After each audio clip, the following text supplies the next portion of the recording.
I am a ghoul, I am a ghost, I am a spirit who's been lost. I live all year between the worlds, except tonight, when I've been hurled into this night of earthly fun, that I may rise with tomorrow's sun. I hate to seem to be quite rude, but do you have some yummy food? I'll bless you if you gift a treat. Lolly's candy would be real neat. But if you don't, I'll play a trick. I'll trip you up and make you sick. So make the right choice and let me know, and I promise I will go. Happy Halloween. So instead of writing a great big article or giving a lecture, I wrote a poem about Halloween. So this is about Halloween by me.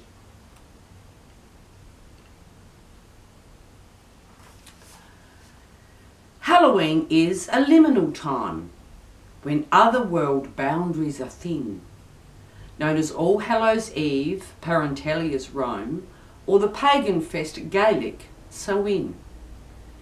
We celebrate those, the ancestors past, and loved ones, the dead that have gone, for the favour of gods, for the saints of our faith, and the time when summer is done. It's an in-between night where those waiting to go from this life to heaven or hell have the chance to cross over from suspension of ghost and into a renewable shell. For those who've been killed in injustice of life, for revenge they howl and to haunt.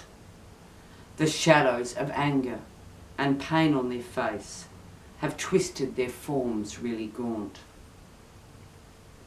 For those who've been lost in the struggle of life, their time riddled with fear and to fight, they arrive at a door to find help in their quest to cross over and into the light. Love's honoured too, for spirits in peace who just visit home one night a year. They come down to help, say, "Hi, let us know. I'm watching. I'm forever here."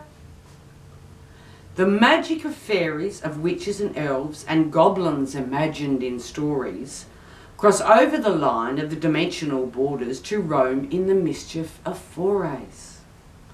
It's told that they visit on All Hallows Eve, their misty forms smoky as ghosts, and ask for the succour of food of the feast, but would trick the meanest of hosts.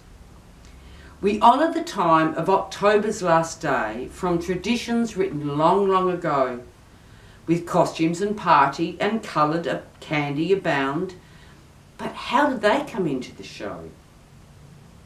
It's said people who wanted to bludge from their friends, dressed up in a disguise so to hide, to pretend they were ghosts in order to eat from the tables of neighbours, so lied. Witches were evil, made black in their garb, to make God-fearing Christians adhere to the structure of the church. These women of power were killed as symbols of fear.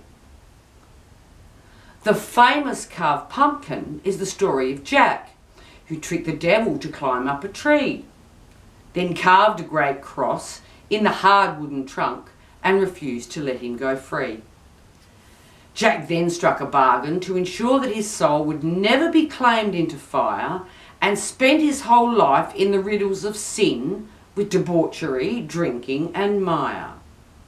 At the time of his death, when heaven's denied, the old evil was true to his word.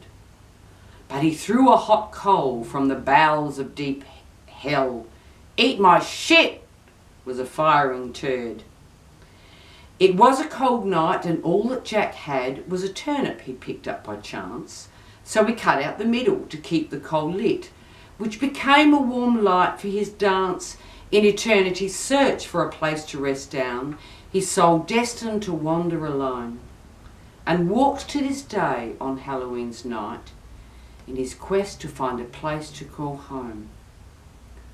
But turnips are hard to scoop out their pulp, to carve the ghoul faces in grin, so pumpkins are used for their ease of the cut, and great to put large candles in. The lights that we hang are the symbols of Jack, with his lantern to show him the way. The skulls and the skeletons are to remind us that for the karma of life we must pay.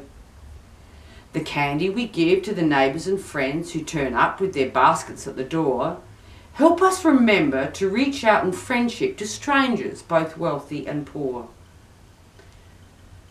We come from the ancients who lived different lives with centuries of history to know. Each night of the Hallows gives permission to stretch, to party, to play and let go.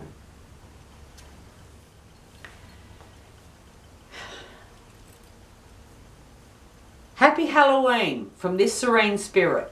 Have a ball.